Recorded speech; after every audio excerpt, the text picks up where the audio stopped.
High, কেমন আছো তোমরা সবাই? আশা করি তোমরা সবাই ভালো আছো আর আমি অনেক অনেক ভালো আছি। আজকের দিনটা ছিল সানডে, যেহেতু আজকে ছুটির দিন, তাই আমাকে ফোন করে বললো তুমি একটু রেডি হয়ে নাও, তোমাকে নিয়ে আজকে একটু বেরোবো। তো যেমন কথা তেমন কাজ, ঝটপট করে রেডি হয়ে নিচ্ছি একটু বেরোনোর জন্য।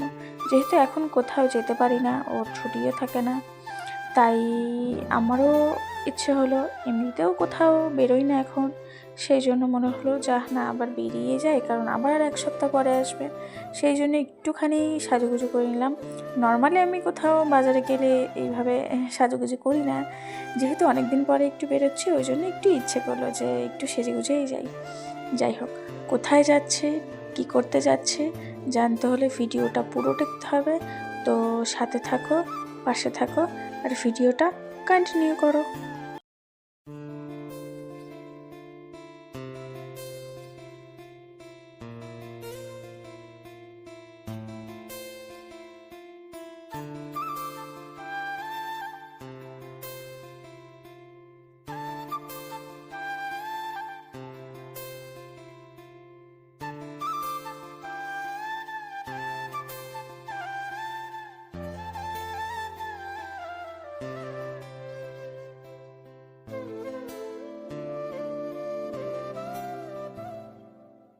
এই তো হয়ে গেছি, চলো এখন বেরোনো যাক।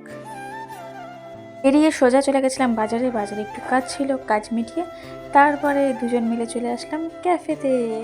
কত সুন্দর তাই না? চলো ক্যাফের ভেতরটা একটুখানি ঘুরিয়ে দেখি। যেহেতু আমি আগেই বললাম যে এখন আমরা বেরোতে পারি না, আর আমি একাও কোথাও যাই না, সেই জন্য যেদিনও ছুটি থাকে সেদিনই একটু বেরোই। যাই হোক, ক্যাফের ভেতরটা দেখো, মোটামুটি ক্যাফেটা সবাই চেনে আমি জানি। তো ক্যাফেতে আমরা গেছিলাম একটু খাওয়া দাওয়া করার জন্য। তো আমরা ভেবেছিলাম দুজন মিলে একটু বিরিয়ানি খাবো। তো ক্যাফেতে গিয়ে শুনলাম বিরিয়ানি নাকি শেষ হয়ে গেছে, পাওয়া যাবে না। তারপরে সেখান থেকে বেরিয়ে পড়লাম। ক্যাফেকে টাটা বাই বাই করে আমরা চলে গেলাম বাজারের দিকে, কারণ কিছু তো একটা খেতে হবে, আর যেহেতু বিরিয়ানি খাওয়ার মন উঠেছে, অন্য কিছু খেতেও পারবো না, তো চলে গেছি বাজারে। গিয়ে দুজন দু প্লেট বিরিয়ানি নিয়ে নিয়েছি, যেহেতু অনেক দিন খাই না।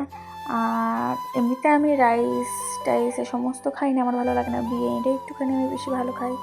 তাই দুজন মিলে চলে গেলাম খেতে। তো চল একটু খেয়ে টেস্ট করি। তার আগে আমি ওকে জিজ্ঞেস করছিলাম তোমার কেমন লাগলো, তো বলেছে খুব সুন্দর। এক্সপ্রেশন দেখে নিশ্চয়ই বুঝতে পারছো।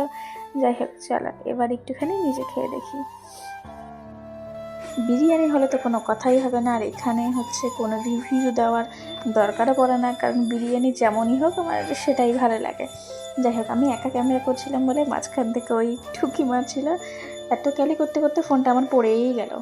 তো ভিডিওটা এই পর্যন্ত শেষ করছি। ভালো লাগলে অবশ্যই কমেন্ট করে জানিও, আর বড়দের আমার প্রণাম জানিয়ে, ছোটদের আমার অনেকটা ভালোবাসা জানিয়ে ভিডিওটা শেষ করছি। আবার নেক্সট ভিডিওতে দেখা হচ্ছে।